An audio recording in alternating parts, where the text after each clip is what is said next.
ማእሰርቲ ተስፋይ ንጉስ ወይ ተስፋይ ራያ ዝብል ኣብ ማሕበራዊ ሚድያ ንፈልጦ ተኣሲሩሎ ብምንታይ ተኣሲሩ ዝብል ተኣሲሩሎ ካብ ዝብል ዜና ብምንታይ ተኣሲሩ ዝብል ኣይ ቲንክ ዝርዝሩ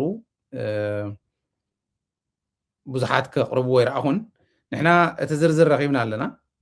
መዓዝ ከም ተኣሰረ ኣበይ ከም ተኣሰረ መን ከም ዝኣሰሮ መን ከም ዝእሰሮ ኣበይ ተኣሲሩ ከም ዘሎ ሕዚ እውን እና መዋፅኡ እውን እንታይ ክኸውን ከም ዝኽእል ኣብ ብዙሓት እውን ኣፈላላይ ፈጢሩ ከም ዘሎ ብፍላይ ኣብዞም ሾፋቱ ብዙሕ ኣፈላላይ ፈጢሩ ከም ዘሎ ተረዲእ ኣለኹ እዚ ዝሓዘ ኢና ክነቕርበልኩም መጀመርያ ንምንታይ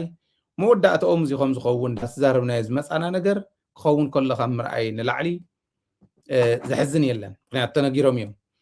ነገር ግን ሓዚና ስቀይ ንብልን ተስፋይ ትግራዋይ እዩ ዋላ ኣብቲ ናይ ዕብደት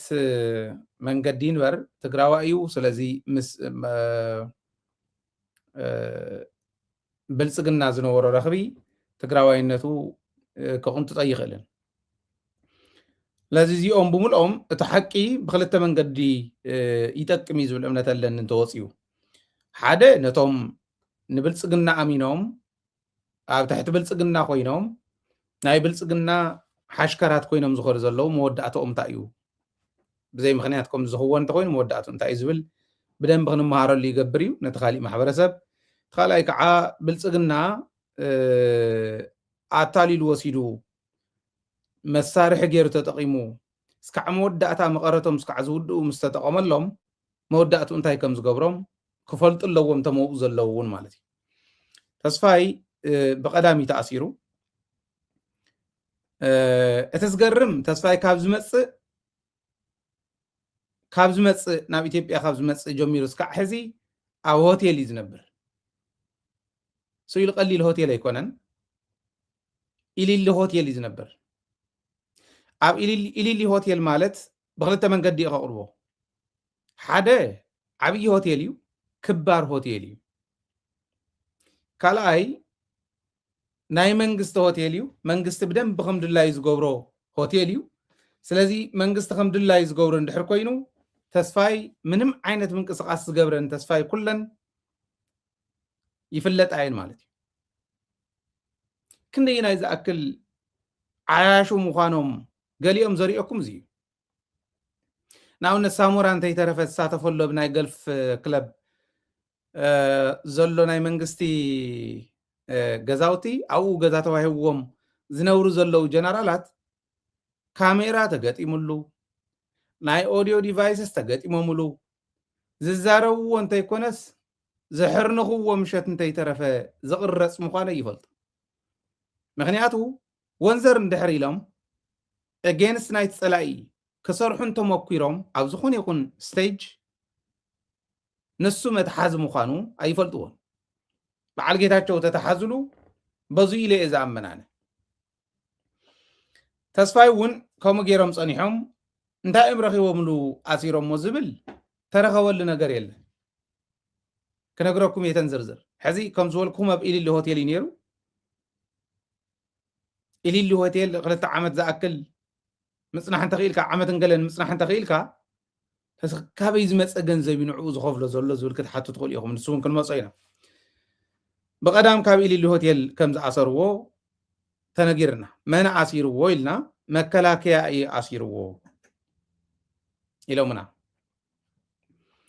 እዚኣ ቅድሚ ናብ ካሊእ ምኻደይ መከላከያ ናይ ኢትዮጵያ መከላከያ ነተስፋይ እንድሕር ኣሲርዎ ብቐዳም ምስታ ናይ ሸዊት ቢተው ነተሓዛ መን ኣሲርዎ ክበሃል ከሎ ጻድቃን ሸዊት ቢተው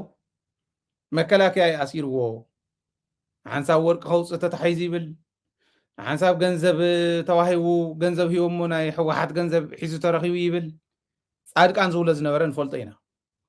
ኤግዛክትሊ ናይ ሸዊት ቢተው መንገዲ ተኸቲላ እያታ ኢንፎርሜሽን ንሕና ነዚኣ እውን ዝረኸብናያ ማለት እዩ ስለዚ መከላከያ ኣሲርዎ ማለት መከላከያ ንኽኣስረሉ ክሓትት ዝኽእል ጻድቃን ጥራሕ እዩ ጻድቃን ሓላፊኦም ናይ እዚኦም ምስ ጻድቃን ዝነበሮ ባእሲ ንፈልጦ ኢና ጀነራል ጻድቃን ኣብ ልዕሊ ትግራይ ዘለዎ ጽልኢት ነቶም ዓዲ ዘሎ ትግራዋይ ጥራሕ ኣይኮነን ኣውዚ ንዘሎ ትግራዋይ እውን ኢሉ ኣዲስ ኣበባ ንዘሎ ትግራዋይ እውን ዘለዎ ጽልኢት ክገልጽ ከሎ ተስፋይ ማለት ሃይለ ክገልጾ ከሎስ ኦኬ ትግራይ ከሪዑ ስለ ዝኸደ ኣብ ሓደ ናይ ቃልሲ መስመር ስለ ዘየለው ክበሃል ኣብ ሓደ ኮይኑ ተስፋይ ገሊጽዎ ናይ ጻድቃን ገብረእከ ብግልጺ ኣቐሚጥዎ ማለት እዩ እዚኣ ሒዙሉ ጸኒሑ ናይ መጀመርያ ስቴፕ ጻድቃን ይሲርዎ ክንብል ዝገበረና ናይ መጀመርያ ገና ቅድሚ ምድዋልና ናይ ጻድቃን ምዃናታ ጉዳይ ዝፈለጥናሉ ጻድቃን ገንዘቡ እጊድዎ ንተስፋይ ተስፋይ ገንዘብ ኣሚኒ ኣብ ኢትዮጵያ ዘኽረምቡጥ ነይሩ ትገንዘብ ኢሊሊ ሆቴል እውን ካብ ዝበልዖ ሰኢልካ ዘይኸውን እውን ዝኩሉ ገንዘብ ካብ ዝጠፍእ ነተነደታት ትግራይ ደይመሓገዘሉን ህፃናት ትግራይ ደይመሓገዘሉን ከም ባህሊ ኣነ ናይ መጀመርያ ስቴፕ ገንዘቡ እጊድዎ ተኣጊዱ ገንዘበይ መን እጊዱኒ ደኣ ክብል ከሎ ዝነግሮ ሰብ ኣይረኸበን ናይ መጀመርያ ስቴፕ ንሱ እዩ ነይሩ ካልኣይ ስቴፕ ኣብ ልዕሊ ጻድቃን ትገብሮ ዘለኻ ተጠንቀቕ ተባሂሉ ተነጊርዎ ክቆትሉን ይኽእሉ እዮም ኢሉ ዝነገሮም ሰባት ንዓና ኢሚድየትሊ ነጊሮምና እዮም ቅድሚ ምእሳሩ ኣብ ሆቴል እናሃሎ ቅድሚ ምእሳሩ ደው ኢሎም ነጊሮምና እዮም ክቆትሉን ይኽእሉ እዮም ይብለና ኣሎ ተስፋይ ስለዚ እንታይ ክትገብሩ ትኽእሉ ኢሎምና እንታይ ክንገብር ንኽእል ንሕና ሚድያ ኢና the only thing ንሕና ክንገብራ ንኽእል ተስፋይ ጥራሕ ተይኮነስ ካልኦት እውን በረኻ ይሃሉ ኣዲስ ኣበባ ይሃሉ ኣብ ካሊእ ይሃሉ በበየናይ መንገዲ ተኸቲሎም ምስ መን ኮሚኒኬት ገይሮም ናብ ትግራይ ናብ ዓዶም ክኣትዉ ከም ዝኽእሉ እዚኣ ክንተሓባበር ንኽእል ኢና እዚኣ ንኻሊእ ግደፍዎ እሞ ጌታቸው ወይ ጻድቃን ክንመጽእ ኢና እንተዝብሉ እውን እታ መንገዲ ክንሕብር ንኽእል ኢና the only thing ክንገብራ ንኽእል እዚኣ እያ ኢልናዮም ስለዚ ተስፋይ ኣብ ሓደጋ ከም ዝነበረ ቅድሚ ምእሳሩ ሰሚዕና ነርና ማለት እየ ኣብ ሓደጋ ኣትሎ ክቕትለኒ ይኽእል እዩ ዝበሉ ከዓ ንጻድቃን እዩ ባዕሉ ተዛረበ እዩ እዚዩ ኣብ ሪከርድና ዘሎ ስለ ዝኾነ ናብ ዘይመርትዖ እዚኣ ክነቕርበ ንደልን ኣይኮነን እንተኢልኩም ኣብ መርትዖ ኣለና ጭቡጥ መርትዖ ባዕሉ ተስፋይ እውን ዝበሎ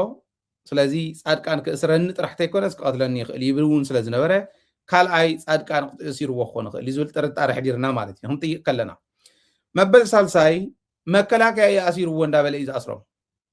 ዝእሰሩ ኩሎም መከላከያ ይኣሲርዎ እዩ ዝብል ጻድቃን ንሸዊት እውን ከምኣ ኢሉ ነይሩ ማለት እዩ እዚኣቶም ጥርጣረ ሕዲርና ናብ መከላከያ ደው ኢልና ኣይንፈልጥን ኢሎም ብርግጽ ድሓር ግን ተስፋይ ተኣሰረሉ ቦታ እምበኣር ይደለ ኢልና ክንደሊ ከለና ማለት ምእሳር እውን ኣይንፈልጥን ኢሎምና እምበኣር በይ ተኣሲሩ ዝብል ክንደሊ ከለና ኣብ ፖሊስ ጣብያ ዝበሃል ፍጹም ዘይተኣሰረ ምዃኑ ኣረጋጊፅና ኣዲስ ኣበባ ንተስፋይ ዲኹም ክንደሓድ ኢኹም ለጎይኹም ክትብሉና ትኽእል ኢኹም እቲ ኩነታት ይመፆም ዘሎ እንዳነገርናዮም ስለ ዝፀናሕና ፅቡቅ ኤግዛምፕል ስለ ዝኾነ እዩ ስለዚ ደው ኢልና ኣብ ፖሊስ ጣብያ ፍጹም ኣይተኣሰረን ኢሎምና እምበኣር መከላከያ እዩ ዝኸውን ኢልና ናብ መከላከያ ኢንቨስቲጌሽን ጠለቕ ኢልና ክንምርምር ምስ ጀመርና ክንሓትት ምስ ጀመርና መከላከያ ባዕሉ ከም ዝኣሰሮ እሞ ጻድቃን እውን ከም ዝእሰሮ ተገሊሉ እውን ከም ዝጸንሐ ካብቲ ውዳበ ተገሊሉ ከም ዝጸንሐ ሕዚ ኣብ ኢድ መከላከያ ከም ዝርከብ ነጊሮምና ኣለዉ ምናልባሽ ክፍታሕ ይኽእል እዩ ኢሉ መደናገፂ ደሊሉ ክኾን ይኽእል እዩ ዝብለና ይንፈልጥን ከም ዝበሉ እውን እዩ ስለዚ ብሓፂሩ ነተስፋይ ዝእሰሮ ጻድቃን እዩ ዝኣሰረሉ ምክንያት ከዓ ብልዕለይ ፍጹም ምንም ዓይነት ቃል ክትዛረብ ኣይትኽእልን ዝብል ናይ ዓፋንነት ከይዲ እዩ እዚኣ እንተኮይና ተመልከት ሕዚ ተስፋይ ዜሮ የውፃዮ መዓት ገንዘብ ናይ ዳጋሎ ሒዙ ተን ገንዘብ ሒዙ ዓዱ ከይኣቱ ህዝቡ ከይሕግዝ ምስኪናይ ኣይን ባዕሉ ወይ ህዝቡ ኮይነን ክተርፋ እየን እምበር ተስፋይ ፖለቲከኛ ኮይኑስ ስለ ዝፈልጦ ኣነ ብቐረባ ኣብዛ ውዳበ ፍታ ናይ ፀባብ እዋን ናይ ሚድያ ውዳበ ነይሩና ናይ ሚድያ ካውንስል ዝበሃል ኣብቲ ሚድያ ካውንስል ኣባል ኮይኑ ማለት ኣክቲቪስትስ ናይ ማሕበራዊ ሚድያ ተጠቀምቲ ፎሎወር ዘለዎም ድሓን ፎሎወር ዘለዎም ኣብ ምዝርጋሕ ነገራት ኣብ ምዝርጋሕ ብዙሕ ረብሑና ዝኽእሉ ሚድያታት ኢና ጠሚርና ንኸይድ ነርና ለዚ ኣብቲ እዋን ንሱ ብደንቢ ፈልጦ እየ ኣፍታና ዝመርሓ ዝነበርኩ ዳበውን ስለ ዝነበረ ባህሪኡ እንተይተረፈ ፈልጦ እየ ተስፋይ ዓቕሙን ባህሪኡን ርኢኻስ ክመርሕ ዝኽእል ኣይኮነን ተፋኢልዎ እንተን ገንዘብ ግን ንባዕሉ እውን ዜረ የውፃዮ እዩ ካብኡ ኣብ ዓዲ ዘሎ ይኹን ኣዲስ ኣበባ ዘሎ ክመሃረሉ ዘለዎ እንታይ እዩ ናፍቶም ንሃና ክንመፅእ ከለና ኣነ ሕዚ ለምቅነ እውን ዝጀመርናዮ ኣብ ናይ ግሊ ኣካውንተይ እውን ዝሓበርክዎ ኣሎ ሕና ሰላም ክመፅእ እቶም ተጋጊዮም መገልገልቲ ኣብይ ኣሕመድ ኮይኖም ዘለዉ እውን ክምለሱ ዓዶም ይቅርታ ዝግበረሉ ይቅርታ ክግበረሉ ብሕጊ ዝሕተት ብሕጊ ክሕተት ብዝኾነ ይኹን መንገዲ ግን ሓደ ትገብረና ህዝብና ዓድና ምሕላው ህዝብና ዓድና ነፃ ምውፃእ ሓደ ዘይኮንና ኣብ ካሊእ ሓደ ክንኮነ ይንኽእልን ስለዚ እዚ ዓይነት ከይዲ ክኾን ኣለዎ ዝብል እምነት እዩ ዘለኒ ካብ ፃድቃን ንላዕሊ ዝበደላ ሰብ የለን ነቲ ዓዲ ፃድቃን እውን ተመሊሰ በደለይ እውን ብሕጊ ትግራይ ይርአ ኣስተዋፅኦ እውን ንትግራይ ይኹን ኢሉ ተማሂሩ እንተመፂኡ ፀገም የብልና እንዳበልኩ ዝቐነኹ እየ ነገር ግን እንታይ ክትመሃሩ ኣለኩም ትግራይ ዘለኹም ኣዲስ ኣበባ ዘለኹም እዞም ሰባት እዚኦም ዘታለልኹም ናይ ፃድቃን ቃል ክደግመልኩም እዚ ዓፋን ጉጅለ ይብሎ ንሕወሓት ካብ ፃድቃን ንላዕሊ ዓፋን የለን ብግለሰብ እውን ብውዳበ እውን ካብ ፃድቃን ንላዕሊ ዓፋን የለን ኣዲስ ኣበባ ኮይዱ ናይ ኣብይ ኣሕመድ መገልገሊ ኮይኑ ዝእሰሮም ሰባት ብምቁፃር ጥራሕ ናይ ፃድቃን ዓፋንነት ምርኣይ ይከኣል እዩ ንለውጢ ዝተዳለዉ ቆልዑ መሲልዎም ዝኸዱ ቆልዑ እንተይተረፈ በዓል ሸዊት ቢተው ኣሲርዎም መናእሰዮም እዚኦም ንፅባሕ ዘይሓስብ ንናይ ባዕሉ ድሌት መፈፀሚ ሂወት ሰብ ጠፍአ ዕድል ሂወት ጠመመ ዕድል ግለሰባት ጠመመ ዘግድሶ ነገር የለን ስለዚ ወያ ለውጢ ክነምፅእ ኢና ዝበሉ ዓፋንነቶም ብግልፂ ብማእሰርትን ብምስዳድን ለውጢ ከምፁ ድዮም ዝኸዱ ዘለው ብዘብል መንገዲ ከምዛ ትርእይዋ ዘለኹም ዓፈንቲ ኮይኖም ከፍ ኢሎም ኣለዉ ብፍላይ ፃድቃን ብግብሪ ርኢናዮ ኣለና ናይ ሸዊት ምርኣይ እኹል እዩ ናይ ካልኦት ኣዲስ ኣበባ ተኣሰሩ ሰባት ምርኣይ እኹል እዩ ናይ በዓል ተስፋይ እውን ሕዚ ምርኣይ እኹል እዩ ባይዘወይ ነንባዕሎም ይባልዑ ኣለዉ ሕዚ እዚ እውን ከዓ ሓድሽ መረዳእታ እዩ ኣባሊዕዎም እዩ እንታይ ዝብል ዘሎ ሓራ መሬት ከይዱ ንባዕለይ ፀሪፍነ ይብልን ኣይትፅረፈኒ ዝብል ሰብ ሊኢ ኩሉ ከም ዝነበረ ረሲዕዎ ግዲ ይመስለኒ ንእሽተይ ዲሜንሻ ነገር እውን ኣለዎ እዩ ዝበልክዎ ትማል ነዚ ስረሲዑ ይመስለኒ ሓራ መሬት ከይኸይድ ተኸልኪሉ ይፀኒሑ ከልኪልናዮ ኢና ፀኒሕና እና ክኸይድ እየ ኢሉ ቦታ የመቻቹ ግዜ የመቻቹ ስለ ዝኾነ ዘሎ እዚ ስለ ዝተረዳእና ከይኸይድ ኣብ መከላከያ ይፅናሕ ኢልና ኢና ኣቲናዮ ዝብል ይህብዎ ገሊኦም ነዚኣ ዝሰምዑ እዚኣ ኢና እቲናዮ ክብል ከሎ እቲናዮ ክትብል ከለካ በይንካ ዶ ካሊእ በቃ ተመራርሓ ናይ ሓራ መሬት እውን ኢሉ እሞ እምበኣር ናይ ተንቤንን ናይ ራያን ኢልካ ብከባቢያውነት ይፋለፅኒ ተኣምራት እዩ ምስኪን ህዝቢ ተንቤን ምስኪን ህዝቢ ራያ ኣብ ዘየእትዎ ዘለዎ ፀገም ሕዚ መሬቱ ምምላስ ላዕላዊ ግዛኣቱ ምምላስ ምዕራብ ትግራይ ምምላስ ፀለምቲ ምምላስ ተመዛበልቲ መሊሱ ኣብ ውሽጢ ብዘለዎ ሓይሊ ብዘለዎ ዓቕሚ ኩሉ ተሓባቢሩ ምስጋር እንተዘይኮይኑ ራያ ይኹን ተንቤን ኣብዙ የለን ካብ ርእሲ ህዝቢ ራያን ህዝቢ ተንቤንን ልቐቑ እየ ዝብሎም ኣነ ዓይናቶምን እያ ነቲ ህዝብና ዝገልፅ ኣይኮነን ሕዚ እምበኣር ናይ ተንቤን ውሳነ ጌርኩማ ኢሎም ዝኸዱ ኣመራርሓ እኒአው እንታይ ማለት እዩ መራሒ ናይቱ ሓራ መሬት ዝበሃል እኒአ ወደንጡር እዩ ምክትሉ በርሀ ባራኺ ነይሩ ካብ በርሀ ባራኺ ናብ ጉዕሽ ኣዝሊሎም ኣለዉ ሎጂስቲክስ ካብ ዝኾነ ወዲ እሱን ወዲ ራያ ነይሩ ይመስለኒ ናብ ከበደ ከዝልልዋ ወሲኖም ኣለዉ ፋይናንስ ዘውዱ ትበሃል ሎሚ ዝፈሊጠ እያ ዘውዱ እያ እዚኣቶም ተንቤን ስለ ዝኾኑ እዮም እምበኣር ንተስፋይ ኣሲሮሞ እኒአው ናብ ዝብል ከይዶም ማለት እዩ ትግራይና ተንቤን ፅምብላ ኣድያቦ ራያ እንድርታ እንዳተባህለ ዘኸፋፍል ምንም ዓይነት ምክንያት የብላን ነታ ንእሽተይ ትግራይ ቆራሪሶም ናብ ከምዚ ዓይነት ረሳሕ ዝኾነ ተሓሳስባ ክእትውዋ በሊውሉ ነይሮም ኣብ ትግራይ ጌጋ ኢኹም ናይ ክራይ ኣከብቲ መሸጎጢ እዩ እምበር ንህዝቢ ትግራይ ዝገልፅ ኣይኮነን ኢና ንብሎም ነርና እዚ ንትግራይና ዘይገልፅ እኩይ ምግባሮም ኣብ በባዕሎም ነንባዕሎም እንዳተናኸሱ ይገልፅዎ ኣለዉ ከመይ ምሕፈርቲ እዮም መስሎም ጻድቃን ወዲ ቢተው ከኣስሮ ከሎ ኢትዮጵያውያን ኣመራርሓ ከም ዝፀልእዎ ኣይፈል መሽገር እዮም ዝብልዎ ኣብዚ እውን ቁርዲድ ኢና ኣለናዮ ኣይርድኦን ኣብ እርጋን ናብ ዝርጋን ተቐየሩ ሕዚ እውን ልብኹም እርግዕ ብሉ ርቢ ግዝኡ ተመለሱን ዓድኹም ንብሎም ዘለና ኣብ እርጋን ዝዓበዱ ሰባት እዮም እዚኣቶም ከመይ ንዕቅቦም ይኾኑ ባዕሎም ከም ፀላእቲ ዝብል ብጣዕሚ እዩ ዝገርመኒ ስለዚ መዋፅኦ ይፍጠረሉ ተስፋይ ሰኢሉ ማለት ንፖለቲካ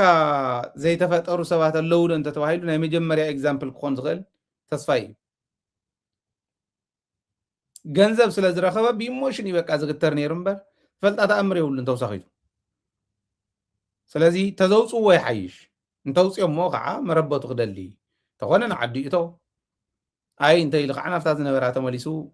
እዩ ክነብር ዘለዎ እምበር ኣብ ከምዚ ዝበለ ምንም ዓይነት መዋፅኦ ከም ዘይብሉ ምስሩ እውን ምንም ዓይነት ምንቅስቃስ ዝገብር ከም ዘይኽእል ኣየጠራጥርን ማለት እየ እዚ ከምዚ ኢሉ እንዳሃለወ ኢትዮጵያ ናብ ዲቴይል እንዳኣተና እንዳጠለቕና ክንከድ ከለና ኣብ ዝሓለፈ ኣየራት ኣብ ትግራይ ይዘውራ ነይረን ድሮናት እውን ይዘውራ ነይረን እተን ድሮን ንሰርቪላንስ እየን ዓድና እንዳኣሉ እዮም ኢሎም ተን ኣየራት እውን ልምምድ እንዳኣሉ ተን ሚጋት ዝመፃ ልምምድ እዩ ዓድና እንዳኣሉ እዮም ኢሎም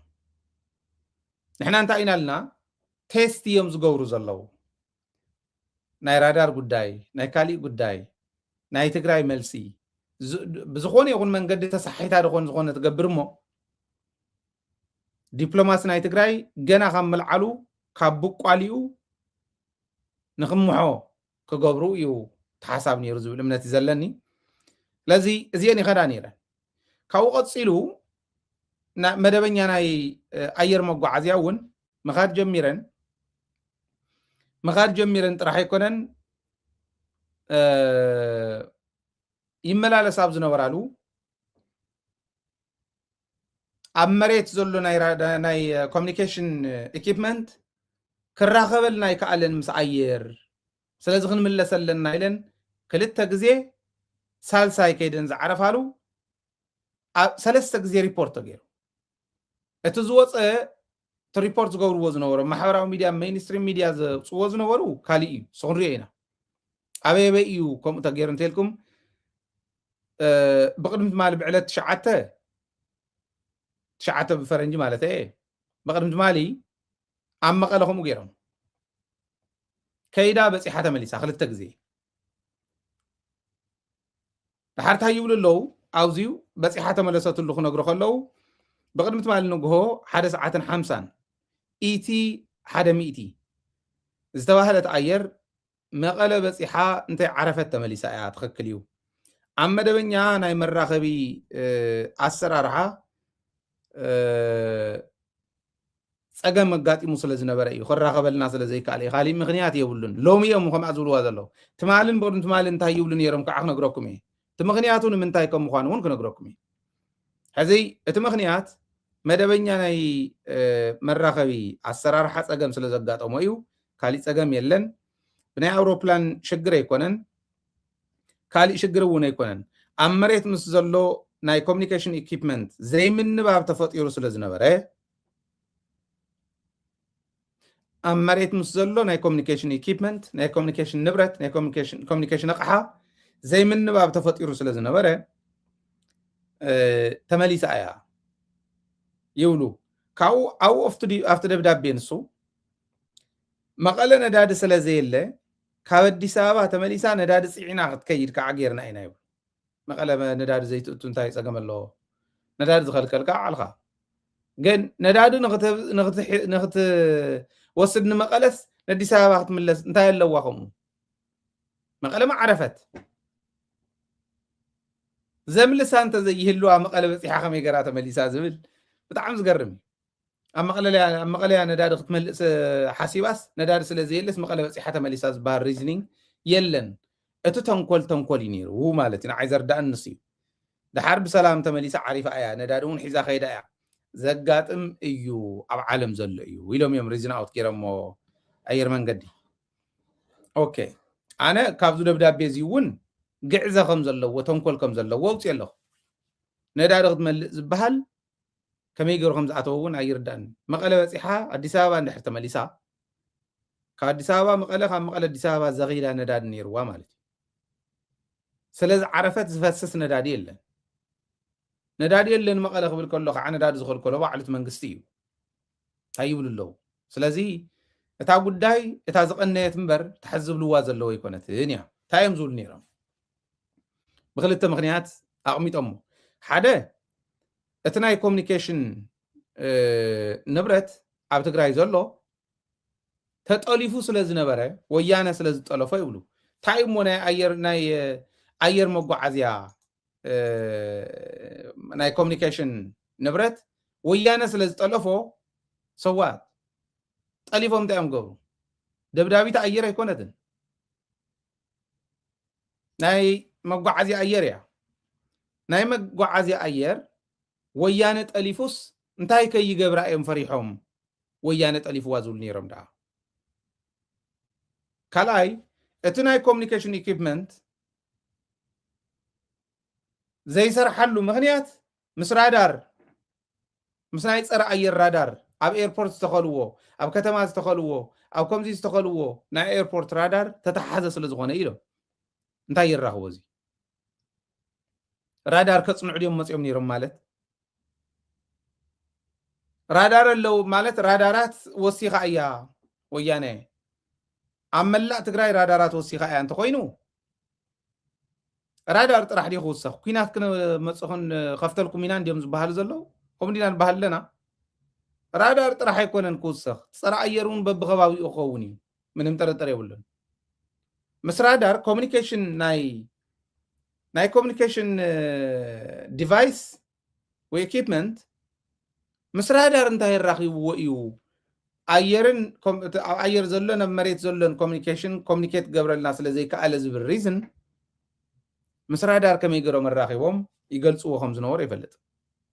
እዚኦም እዮም እቶም ክልተ ብፀላእት ዝግለፅ ዝነበሩ በቶም ናህና ዓንጃላት ዝግለፁ ዝነበሩ በቃ ኣየርን ሚግን ተጥለቕሊቓላ መቐለ ብድሮንን ብኣየርን ተጥለቕሊቓላ መቐለ እንዳበሉ እዮም ፅሕፉ ነይሮም ኣነ እንታይ ክረኽቡ ከም ምዃኖም ከምዚ ዓይነት ናይ ድንቁርና ዘረባ ዝዛረቦ ይፈልጥን ህዝብካ ብምርዓድ ዝመፅእ ነገር እንታይ ከም ዘሎ ይፈልጥን ብዋናነት ግን ሪኢኹም ኣብ ኣየር ይኹን ኣብ ናይ ኮሚኒኬሽን ጉዳይ ይኹን ቴሌኮም ናይ መብራህቲ ናይ ካሊእ እንካብ ክዓፅዎ ከም ዘለዎ ክገድፎ እዩ ዝጥዕሞ ንዕኡ ዝበልፀሉ ምንታይ ቴሌኮም ተተጠቂምና ኢንተለጀንስ ክኣቶ ብዘይከኣለሉ ቴሌኮም ብደንቢ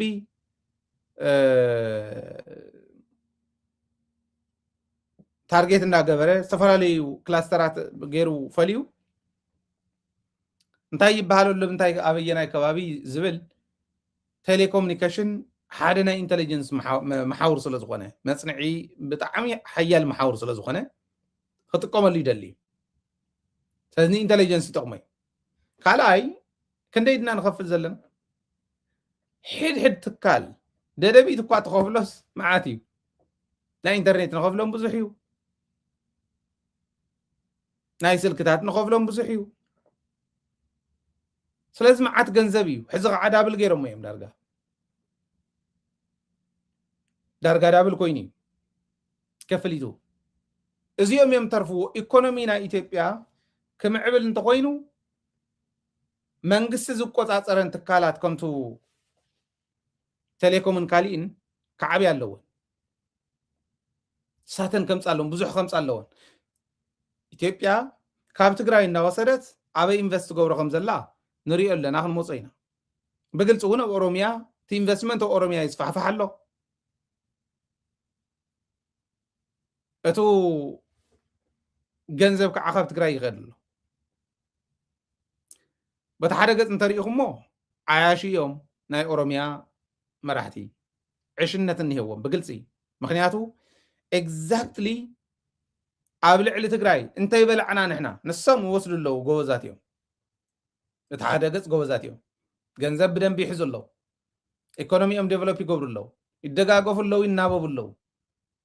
ዋላ እውን ብድሕሪት ኮይኖም ቶም ዓበይቲ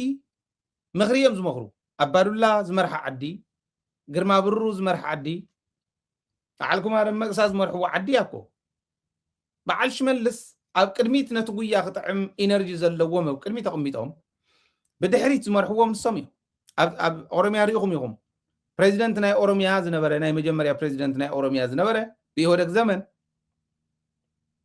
ፀዊዖም ታይ ዝመሰለ ቪላ ገዛን መኪናን ይዎም ከቢርካ ንበር ኢሎም ኣቐሚጦሞ ማለት እዩ ትግራይ ሕዝን ገብሮ ኣስራት ከምኡ ዶ ትገብሮ ንፀጋይ በርኸ ከምኡ ዶ ትገብሮ ነባይ ወልዱ ደብረጽዮን እውን ከምኡ ስወረደ ጌታቸው እውን ታደሰ እውን ከምኡ ዶ ንገብር ከምኡ ንገብር ዶ ንኽእል ክንናበብ ዶ ንኽእል ከምኡ ሓደ ንሳቶም እውን ከምኡ ዓይነት ክብሪ ክወሃቦ ብዝኽእል መንገዲ ይኽእሉ ናበይ ይኽእሉ ከም ዘለዉ ራእይዎ ኣብ ኩልና ከም ምዃኑቱ ጌጋ ራእይዎ ትመንእሰይ እውን ስቀ ይበሎም ከፍተት ክሰርሑ ከለዉ ግቦኦም ይዎም ኣሎ ንሳቶም እውን ስቀ ይበሉን ናይ ግብሪ እከ ስራሕ ኩሎም ገብሪ ኣስራት ዝብሎ ዘሎ ራእይዎ ፀጋይ በርሀ ዝገብሮ ዘሎ ራእይዎ ናይ ትእምት ገንዘብ እንተይተረፈና ምሕባእ በዓል ኣባይ ወልዱ ኦፖርቹኒቲ ረኺቦም ተማኮይ እተውሞ የማኸሩ ምስ ተባህሉ ሕወሓት ከፍሩ ሰፍታ በዓል ኣባይ ወልዱ በዓል ኣባል ዘሞ ዓል ግዛዕ ምዛዕ ከምኡ መኪሮም ኣነ ዝነግሮም ዘለኹ ሕዚ ክእረሙሉ እዩ ጌታቸው እውን ዝበደለና በደል ኣይኮነ ታደሰ እውን ከምኡ ሕዚ እዚኦም እውን ክብሪ ክረኽቡ ንሕና እንተ ንሰርሕ ንሳቶም እውን ክብሪ ክረኽብሉ ዝኽእልሉ መንገዲ እንተሰርሑ ኣማኸርቲ ጥራሕ ተዝኾኑ ሰዓዲ ንሕና እንተዘይመሪሕና እያ ይበለን ኮ ግርማ ብሩ ኣባዱላ ኣነ ፕሬዚደንት ተዘይኮንኮ ይበለን ፕራይም ሚኒስተር ተዘይኮንኮ ይበለን ፕራይም ሚኒስተር ኣምፂ ብድሕሪት ኮይኑ እዩ ዘመሓድር ዘሎ ይከኣል ነይሩ ዓቕሚ እንተሃሊኩም ሓሳብ እንተሃሊኩም ጻድቃን እውን ነቲ ሚሊተሪ እንዳማኸረ በዓል ገብሩ ኣስራት በዓል ኣባይ ወልዱ በዓል ፀጋይ በርሀ እውን ነቲ ፖለቲካ ዝመርሕ እንዳማኸሩ መነበሩ ይከኣል ነይሩ ትዝምከር እውን ክሰምዕ ይደልን ትኽምከር ዝግብኦ እውን ክሰምዕ ይደልን ኣነ እየ በቃ ዝፈልጥ ተረዲእካ ዝበልኩም ብቐዳማይ ማለት ዝኾነ ነገር እንተይበልካ እናሃለካ ተረዲእካ እንዳበለ ዝኸይድ ተመካሪ ሓሳብ ተቐባሊ ኣብ ዘለሉ ኣብ ክንዲ ክመኽሩ ኣነ እንተዘይሓስክዋ ስልጣን ዝብሉ ሓለፍቲ ነባራት ተሰናበቱ ሰባት ኣብ ዘለውሉ ከመይ ጌርና ንዓሪ ተንኣሰ ካብቶም ካብ ጉድጓድ ፅሒራ ዘውፃናዮም እውን ምምሃር ኣዊና ኣብ ዘለናሉ እዋን ኢና ዘለና ማለት ሳቶም ከምኡ እዮም ግን ትፈርሐይ እንታይ መሲልኩም ኦሮሚያ ናብ ዓብዪ ሓደጋ ክእትውዋ እዮም ዝብል እምነት ኣለኒ ፍርሐለኒ ኣነ ኦሮሚያ ነይረላ እየ ተማሂረላ እየ ነይረላ እየ ሰሪሐላ እውን እየ ሰሪሐ ተግቦ ኣስተዋፅኦ ገይረ እየ ንኦሮሚያ ኣፍታ ዝነበርኩላ ኣፍታ ዓደብ ዝነበርኩላ እዋን እቲ ህዝቢ ለዋ ህዝቢ በቲ ዝኸድዎ ዘለዉ እንተኸይዶም እስኪ ሕሰብዎ ኦላን ፋኖን ኣዲስ ኣበባ እንተኣትዮምስ ምዕሩይ ዝኾነ ረኽቢ ዶ ይህልዎም ይመስለኩም ሓዊ ኣክትወድ ዓብዪ ሓዊ እዩ ፋኖ ከዓ ክስዕር እዩ ኣይትጠራጠሩ ክስዕር እዩ ምክንያቱ ትግራይ እውን ንባዕላ ክትብል ንፋኖ ክድግፍ ኣለዋ ኤርትራ እውን ንባዕላ ክትብል ንፋኖ ክድግፍ ኣለዋ ባፈር ስለ ዝኾነ ንዓና ክድገፉ ኣለዎ ንናህና ሰላምን ንናቶም ሰላምን ናታቶም ቃልሲ ምድንፋዕ ናይ ግድን እዚ ብግልፂ ኢና ክንዛረቦ ዘለና እምብልና ኩናት ኢና ንኸፍተልኩም እንተኢሎም ኢትዮጵያ መዋፅናና እምበኣር እቲ ኩናት ሰው ይኹን ስለዚ ፋኖ ክደፍእ ክስዕር ኢኻ ክትገብሮ ንኦሮሚያ ፀሊእና ንካሊእ ፀሊእና ኣይኮነን ኩናት የድልን ኩናት ናይ ግድን እንተኮይኑ ግን ኩናት ናይ ግድን እንተኮይኑ ክትስዕረሉ እትኽእለሉ መንገዲ ምኽታል ናይ ግድን እዩ እታ ክንስዕረላ እንኽእለላ መንገዲ ከዓ حدا نسعر عين سعر انت موصيهم مالته يكون تايتك مسواتنا تخف بقالوا بحصير مسواتنا تكتكون دا خالك صراحه حلو opportunity كفي لي صنحكان نصباحنا يصبح opportunity له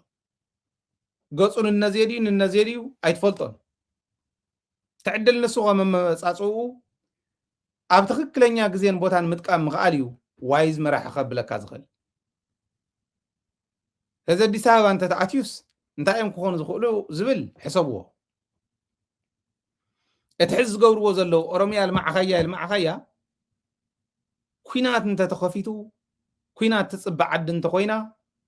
ትርጉም የብሉን በመጀመሪ ናይ ትግራይ ሰላም ናይ ኦሮሚያ ሰላም ናይ አምሓራ ሰላም እዮም ከምፁ ነይርዎም ናይ ዕብደት መንገዲ ሕዝ ዝኸድዎ ዘለው ግን I don't think ንኦሮሚያ እውን ክጠቕማ ዝብል እምነት የብለይ